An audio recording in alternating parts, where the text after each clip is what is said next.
નમસ્તે દર્શક મિત્રો, આઈએસપી સિઝન હાર્દિક સ્વાગત છે। હું છું પ્રદેશ જાની મકવાના। પ્રસાર કરતા પહેલા નજર કરી મુખ્ય સમાચાર પર। ભરૂચ જિલ્લામાં વિશ્વ તુલસી દિવસની ભવ્ય ઉજવણી। ભરૂચના પાંજરાપોળ ખાતે વિશ્વ તુલસી દિવસની ઉજવણી કરાઈ। તુલસી રોપાનું પણ વિતરણ કરાયું। અનેક બાળકીઓએ પોતાના ઘરે પણ તુલસી માતાની પૂજા અર્ચના કરી। ભરૂચ નગરપાલિકા દ્વારા પ્લાસ્ટિક મુક્ત ભરૂચના સંકલ્પ સાથે 450 કિલો પ્લાસ્ટિકનો જથ્થો જપ્ત કરાયો। 41,000 થી વધુનો દંડ વસૂલાયો। આમોદ ભરૂચ એસટી બસોમાં જોખમી મુસાફરી કરવા પેસેન્જરો મજબૂર। દરવાજા ઉપર ટીંગા ટોળી કરી મુસાફરી કરતા હોવાના વિડીયો વાયરલ। ભરૂચ જિલ્લામાં નાતાલ પર્વની ઉજવણી। ભગવાન ઈસુ ભગવાનના જન્મદિવસના વધામણા કરાયા। પ્રાર્થના સભાઓ યોજાઈ।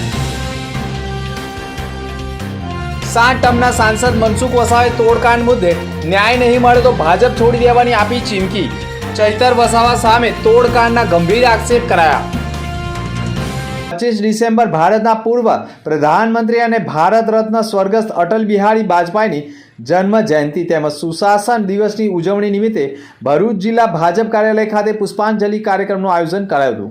કાર્યક્રમની શરૂઆત સ્વર્ગસ્થ અટલ બિહારી વાજપેયીજીના પ્રતિમાના ચિત્ર સમક્ષ પુષ્પાંજલિ અર્પણ કરી કરવામાં આવી હતી। આ અવસરે ઉપસ્થિત પદાધિકારીઓએ અટલજીના જીવન પ્રસંગ તેમજ રાજકીય દ્રષ્ટિ અને દેશના વિકાસ માટે આપેલા અમૂલ્ય યોગદાનને યાદ કર્યા હતા। ભરૂચ શહેરના વોર્ડ નંબર 5માં આવેલા કસક વિસ્તારમાં ₹37 લાખના ખર્ચે નિર્માણ પામનારા વિકાસના વિવિધ કાર્યોનું ધારાસભ્ય રમેશ મિસ્ત્રીના હસ્તે ખાતમુહૂર્ત કરવામાં આવ્યું હતું। જેમાં કસક સર્કલ નજીક જલારામ મંદિર સામેથી સ્ટેશન ગરનાળા તરફ જતા મોટા વાહનોને રોકવા માટે લોખંડની એંગલ પણ લગાવી। કસક વિસ્તારથી ગોલ્ડન બ્રિજ સુધી તેમજ અન્ય રોડ પર પેવર બ્લોકના કામોનો સમાવેશ કરવામાં આવ્યો છે। બીજી તરફ ભરૂચ જિલ્લા કલેક્ટરના અધ્યક્ષસ્થાને મળેલી બેઠકમાં શીતલ સર્કલ સહિત વિસ્તારને આવરી લેતી મુખ્ય ડ્રેનેજ લાઇનની કામગીરી અંગે ડીએમએફ ફોરમ હેઠળ પણ 40 લાખ મંજૂર કરવામાં આવ્યા છે, જેની કામગીરી પણ ટૂંક સમયમાં શરૂ કરી દેવામાં આવનાર છે। અને ખાતમુહૂર્ત પ્રસંગે ભરૂચ શહેર ભાજપ પ્રમુખ જતીન શાહ, સ્થાનિક નગરસેવકો અને મોટી સંખ્યામાં અધિકારીઓ પણ જોડાયા હતા। ભરૂચ જિલ્લામાં વસતા ખ્રિસ્તી સમાજ દ્વારા પ્રભુ ઈસુ ભગવાનના જન્મદિવસને લઈ નાતાલ પર્વની આજે ઉત્સાહ અને આસ્થાભેર ઉજવણી કરવામાં આવી હતી। નાતાલ પર્વના અવસરે ખ્રિસ્તી સમાજના લોકોએ મોટી સંખ્યામાં ચર્ચો એટલે કે દેવાલયોમાં યોજાયેલી ભક્તિ સભાઓમાં ભાગ લઈ એકબીજાને નાતાલની શુભેચ્છાઓ પાઠવી હતી। હજારો વર્ષો પહેલા માનવજાતને પાપમાંથી મુક્તિ અપાવવા માટે 25 ડિસેમ્બરના રોજ પ્રભુ ઈસુ ખ્રિસ્તનો જન્મદિવસ થયો હતો। તેમની યાદમાં દર વર્ષે વિશ્વભરમાં નાતાલ પર્વ ઉજવવામાં આવે છે। તેના ભાગરૂપે ભરૂચમાં પણ ગુરુવારના રોજ ખ્રિસ્તી સમાજના અનુયાયીઓએ નાતાલ પર્વની ઉજવણી કરી હતી। નાતાલ પર્વ નિમિત્તે ભરૂચ જિલ્લામાં આવેલી વિવિધ ચર્ચો એટલે કે દેવાલયોમાં વિશેષ પ્રાર્થના સભાઓ યોજાઈ હતી, જેમાં ખ્રિસ્તી ધર્મના અનુયાયીઓએ પ્રભુ ઈસુના ગુણગાન ગાયા હતા અને પરસ્પર શુભેચ્છાઓ આપી હતી। ખાસ કરીને ભરૂચની એમએડી સ્કૂલ નજીક આવેલા એબેન એઝર મેથોડિસ્ટ ચર્ચમાં ખ્રિસ્તી સમાજના લોકો મોટી સંખ્યામાં જોડાયા હતા। ભરૂચ જિલ્લાના તમામ દેવાલયોમાં નાતાલ પર્વની વિશેષ પ્રાર્થના સભાઓ યોજાઈ હતી। ભરૂચ નર્મદા જિલ્લાના સાંસદ મનસુખ વસાવા સતત 7મી ટર્મમાં પણ ચૂંટાઈ આવ્યા છે અને 35 વર્ષથી સાંસદ તરીકે સેવામાં છે, પરંતુ સાંસદ દરેક મુદ્દાઓ ઉઠાવતા હોય છે। પરંતુ હાલમાં પ્રધાનમંત્રીના કાર્યક્રમમાં થયેલા ખર્ચ મુદ્દે ચૈતર વસાવાએ પ્રધાનમંત્રીના કાર્યક્રમમાં થયેલા ખર્ચને દબાવવા માટે અધિકારીઓ પાસેથી 75 લાખનો તોડકાંડ એટલે કે રૂપિયાની માંગણી કરી હોવાનું સાંસદને કાર્યપાલક ઇજનેર મોદીએ કહ્યું હોય, જે બાબતની જાણ કલેક્ટર મોદી સાહેબને પણ કરવામાં આવી હોય અને ચૈતર વસાવાએ ₹75 લાખ ક્યારે અને કેવી રીતે માંગ્યા તેવા ચાલુ વિડીયોમાં કલેક્ટર સાહેબ પાસે પહોંચીને ચૈતર વસાવાએ કહ્યું, મેં તમારી પાસે કે અધિકારી પાસે ક્યારે 75 લાખ માંગ્યા, જેની સામે કલેક્ટર મોદી સાહેબે કહ્યું છે કે વાત ખોટી છે। તેઓ વિડીયો સોશિયલ મીડિયા ઉપર વાયરલ થતા આ વિડીયોમાં કલેક્ટર જૂઠું બોલી રહ્યા હોય તેવા આક્ષેપ સાથે સાંસદ મનસુખ વસાવાએ ચૈતર વસાવાએ 75 લાખ માંગ્યા હોય તે મુદ્દે સમિતિની રચના કરવા, સાચી દિશામાં તપાસ કરવા અને જો સરકાર સાંસદ મનસુખ વસાવાને સહકાર નહીં આપે તો સાંસદે ફરી એકવાર ભાજપ પક્ષને છોડી દેવાની ચીમકી આપી દીધી છે।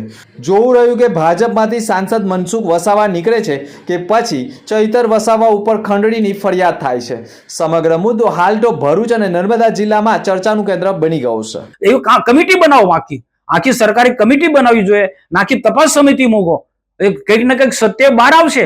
ને જો સરકાર આટલું પણ નહીં કરે, મદદરૂપ નહીં થાય, સરકાર મને જો મદદરૂપ ના થાય, મારી જે લડાઈ છે સત્યની લડાઈ છે, આવા તોડ પાણી કરનારા લોકોની સામે મારી લડાઈ છે.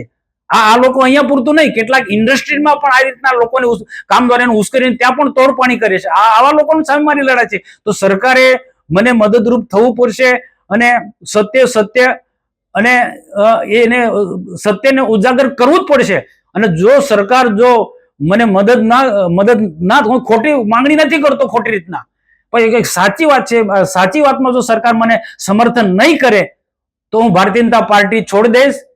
અને સરકાર જે સરકારનો વર્ષોથી મને વિશ્વાસ છે એ સરકાર પર હું ભરોસો નહીં રાખું. વલસાડ સ્થિત વીર નર્મદ સાઉથ ગુજરાત યુનિવર્સિટી દ્વારા આયોજિત 52મા યુવા મહોત્સવમાં Narmada college of science and કોમર્સના વિદ્યાર્થી દેવ આર શુક્લાએ શાસ્ત્રીયન ગાયને પણ સ્પર્ધામાં પ્રથમ ઇનામ મેળવી કોલેજ તથા જિલ્લાનું ગૌરવ વધાર્યું છે. આ યુવા મહોત્સવમાં દક્ષિણ ગુજરાતની વિવિધ કોલેજોના વિદ્યાર્થીઓએ ભાગ લીધો હતો. તમામ કોલેજો વચ્ચે યોજાયેલી કઠિન સ્પર્ધામાં દેવ શુક્લાએ પોતાની ગાયકીની ઊંચી કળા અને આત્મવિશ્વાસ સાથે પ્રદર્શન કરી દક્ષિણ ગુજરાત સ્થળે પ્રથમ સ્થાન પ્રાપ્ત કર્યું છે. દેવાર શુકલ પ્રખ્યાત શાસ્ત્રી સંગીત ગુરુ શ્રી સુકેતુ ઠાકોરના શિષ્ય છે. ગુરુ શ્રી સુકેતુ ઠાકોરના માર્ગદર્શન, સતત તાલીમ અને શાસ્ત્રીય સંગીત પ્રત્યેની સમર્પિત સાધનાના પરિણામે દેવ શુક્લાને આ મહત્વપૂર્ણ સફળતા પ્રાપ્ત થઈ છે.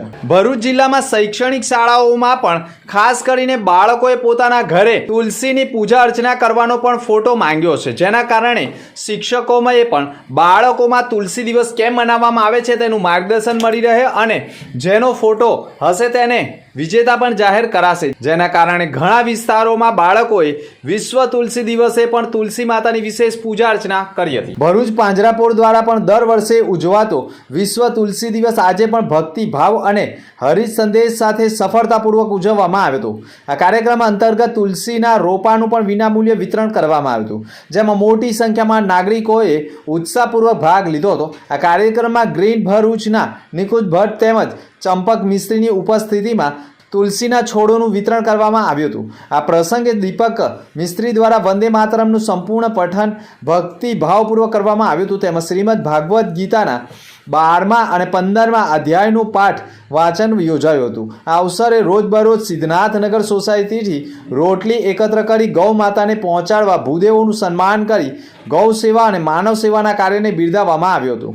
આ કાર્યક્રમમાં ભરૂચ નગરપાલિકાના સભ્ય પ્રવીણ પટેલ, પ્રદેશ ભાજપ બક્ષી મોરચાના ક્રોસા અધ્યક્ષ અનિલ રાણા તેમજ રાજેશ ચૌહાણ સહિતના મહાનુભાવો જોડાયા હતા અને તમામે તુલસીના રોપાનું વિતરણ કર્યું હતું. દહેજ પોલીસની ટીમ પેટ્રોલિંગમાં હતી તે દરમિયાન બાતમી મળી હતી કે દહેજ ભરૂચ રોડ ઉપર નાયરા પેટ્રોલ પંપની બાજુમાં આવેલા મહાદેવ હોટલના પાર્કિંગમાં કેટલાક ઈસમો ટેન્કરમાંથી કેમિકલની ચોરી કરી રહ્યા છે. મળેલ બાતમીના આધારે પોલીસે તુરંત જ દરોડા પાડતા ત્યાં 2 શખ્સો બેદરકારીપૂર્વક ટેન્કરના વાલ્વમાંથી પ્લાસ્ટિકના કેરબામાં એસિટોન કેમિકલ ભરતા મળી આવ્યા હતા. કોઈપણ પ્રકારના ફાયર સેફ્ટીના સાધનો વગર લોકોના જીવના જોખમ મૂકીને પણ આ શખ્સો આર્થિક ફાયદા માટે આ જોખમી કેમિકલની ચોરી કરી રહ્યા હતા. પોલીસે ઘટના સ્થળેથી 2 કેમિકલ ટેન્કર અને એસિટોન ભરેલા કેરબા સહિત 79,78,967ના મુદ્દામાલ સાથે ટેન્કરના ચાલકોમાં મુલારામ શર્મા તેમજ ડાલુરામ જાની બંને રહેવાસી રાજસ્થાનની ધરપકડ કરી અન્ય એક આરોપી ગિરધરસિંહ રાજપૂતને વોન્ટેડ જાહેર કરી કાર્યવાહી કરી છે. રાજસ્થાન ઉદયપુર સૂરજકુંજ ધામના મહંત શ્રી 1008 અવધેશ ચૈતન્ય બ્રહ્મચારી મહારાજ જૂના તવડા મંગલમઠ આવતા ગામના સરપંચ અને ગ્રામજનોએ ભવ્ય સ્વાગત કર્યું હતું. રાજસ્થાન ઉદયપુર આશ્રમના મહંત અવશેષ ચૈતન્ય ગુરુ હાલ નર્મદા પરિક્રમા કરવા નીકળ્યા છે. પરિક્રમા દરમિયાન અનેક સ્થળો પર દાદાના દર્શન કરવા માટે ખૂબ મોટી સંખ્યામાં ભક્તો ઉમટી રહ્યા છે. અનેક જગ્યાઓ પર દાદાના સ્વાગત અને સત્કાર પણ કરવામાં આવી રહ્યા છે. ભરૂચ તાલુકાના જૂના તવડા ગામે આવેલા મંગલમઠ ખાતે રાત્રિ રોકાણ દાદાએ મંગલમઠ ખાતે કરતા મંગલમઠના મહંત ચૈતન્યદાસ સાહેબ તથા જૂના તવરાના સરપંચ જાગૃતિબેન પરમાર સહિત તથા ખૂબ મોટી સંખ્યામાં ગ્રામજનોએ દાદાનું ભવ્ય સ્વાગત અને સન્માન કર્યું હતું. ભરૂચ નગરપાલિકાની હદ વિસ્તારમાં દુકાનો ઉપર પ્રતિબંધિત પ્લાસ્ટિક કે જે પ્લાસ્ટિકનો નાશ થઈ શકતો નથી, ઓગળી શકતી નથી અને ગાય કે પશુઓ પ્લાસ્ટિકની કોથળીઓ આરોગતી હોય તે તેમના સ્વાસ્થ્ય માટે નુકસાનકારક હોય, જેના કારણે ભરૂચ નગરપાલિકાએ નગરને પ્લાસ્ટિક મુક્ત બનાવવાના સંકલ્પ સાથે છેલ્લા એક અઠવાડિયામાં 150 કિલો અલગ અલગ દુકાનો અને લારી ઉપરથી પ્લાસ્ટિકનો જથ્થો જપ્ત કરી ભરૂચ પ્લાસ્ટિકની દુકાનમાં તપાસ કરી પ્રતિબંધિત 250 કિલો પ્લાસ્ટિકનો જથ્થો મળી અંદાજે કુલ 450 કિલો પ્લાસ્ટિકનો જથ્થો જપ્ત કરવા સાથે 41,000નો દંડ પણ નગરપાલિકાએ વસૂલી હજુ પણ ભરૂચમાં દુકાનો અને લારી ધારકો પાસે પ્રતિબંધિત પ્લાસ્ટિકના જબલાઓ વાપરશે તો તેમની સામે દંડનીય કાર્યવાહી કરવાની કામગીરી યથાવત રહેશે તેમ ભરૂચ નગરપાલિકાના ચીફ ઓફિસર હરીશ અગ્રવાલે કહ્યું છે. આમોદ ભરૂચ રૂટ ઉપર એસટી બસોમાં ભારે ભીડ જોવા મળી રહી છે, જેના કારણે મુસાફરોને જોખમી મુસાફરી કરવી પડે છે. એસટી અમારી સલામતી સવારીનો નારો આમોદ તાલુકાની જનતા માટે પ્રશ્નાર્થ બની ગયો છે. ખાસ કરીને વિદ્યાર્થીઓ, નોકરિયાત વર્ગ અને વૃદ્ધોને દરરોજ મુશ્કેલીનો સામનો કરવો પડે છે. જંબુસરથી ભરાઈને આવતી બસોમાં જગ્યા ન હોવાથી આમોદના મુસાફરોએ બસના દરવાજે ઊભા રહીને કે લટકીને લગભગ 40 કિલોમીટરની મુસાફરી કરવી પડે છે. બસોમાં વધતી ભીડને કારણે મહિલા મુસાફરોને ધક્કામુક્કી સહન કરવી પડે છે. વિદ્યાર્થીઓ પરીક્ષા આપવા કે કોલેજ પહોંચવા માટે જીવના જોખમે મુસાફરી કરવા મજબૂર બન્યા છે. કંડક્ટરની હાજરી હોવા છતાં આ ભીડમાં મુસાફરોની સલામતી જોખવાય છે. આ પરિસ્થિતિને કારણે સ્થાનિક રહીશોમાં વ્યાપક ચિંતા જોવા મળી છે. આમોદ ભરૂચ રૂટ પર એસટી બસોની અછત અને સમયપત્રકમાં અસંગતતાના સમસ્યાનું મુખ્ય કારણ બન્યું છે. જો આ મુદ્દાનો તાત્કાલિક ઉકેલ લાવવામાં નહીં આવે તો મુસાફરોની સલામતી સંબંધિત પ્રશ્નો વધુ ગંભીર બની શકે તેવા આક્ષેપ થઈ ગયા છે. અંતમ સમાચાર પર ફરી એક નજર. ભરૂચ જિલ્લામાં વિશ્વ તુલસી દિવસની ભવ્ય ઉજવણી. ભરૂચના પાંજરાપોળ ખાતે વિશ્વ તુલસી દિવસની ઉજવણી કરાઈ. તુલસી રોપાનું પણ વિતરણ કરાયું. અનેક બાળકીઓએ પોતાના ઘરે પણ તુલસી માતાની પૂજા અર્ચના કરી. ભરૂચ નગરપાલિકા દ્વારા પ્લાસ્ટિક મુક્ત ભરૂચના સંકલ્પ સાથે 450 કિલો પ્લાસ્ટિકનો જથ્થો જપ્ત કરાયો. 41,000થી વધુનો દંડ વસૂલાયો. આમોદ ભરૂચ એસટી બસોમાં જોખમી મુસાફરી કરવા પેસેન્જરો મજબૂર. દરવાજા ઉપર ટીંગા ટોળી કરી મુસાફરી કરતા હોવાના વિડીયો વાયરલ. ભરૂચ જિલ્લામાં નાતાલ પર્વની ઉજવણી. ભગવાન ઈસુ ભગવાનના જન્મદિવસના વધામણા કરાયા. પ્રાર્થના સભાઓ યોજાઈ. 7 ટર્મના સાંસદ મનસુખ વસાવાએ તોડકાંડ મુદ્દે ન્યાય નહીં મળે તો ભાજપ છોડી દેવાની આપી ચીમકી. ચૈતર વસાવા સામે તોડકાંડના ગંભીર આક્ષેપ કરાયા. અત્યાર સુધીના સમાચાર. નવા સમાચાર સાથે ફરી મળીશું. નમસ્કાર.